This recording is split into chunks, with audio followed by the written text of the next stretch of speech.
Hello everyone, in this video I'm going to show you how to create a meeting for later in Google Meet. So for you to create a meeting for later in Google Meet, here is how you can do it. You click on this icon which is name meeting, you click on it, then you have an option where you can create a meeting for later, then you click on it.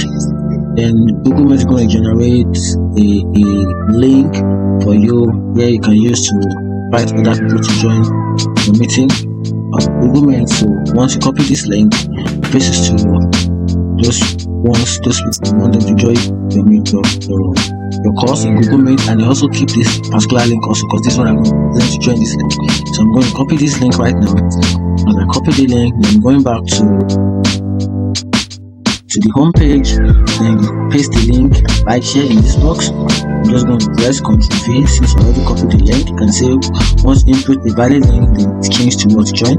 Then you click on join, then you're going to have an option where the video code is going to join. You can see now meeting is holding right now because I just used this particular link to join the meeting. Good, you can see camera is starting, and that is it. That's how. See, allow notification, try desktop notification. You can give access to if you want. Give access, and also right here you can show some info. You want to turn off the camera, but you don't want people to see your face. You want to make yourself anonymous. You just want them to hear your voice but not see you.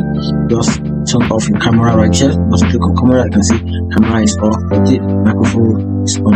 And if you want my camera to be on and you want your microphone to be off, just click on this. You can see a little line that split the microphone. This shows that microphone is off. I want to turn it on, just click on Ctrl D. Just click on Ctrl D on your keyboard, then it go. So that's it. If you find it helpful, like and follow for more. Thank you.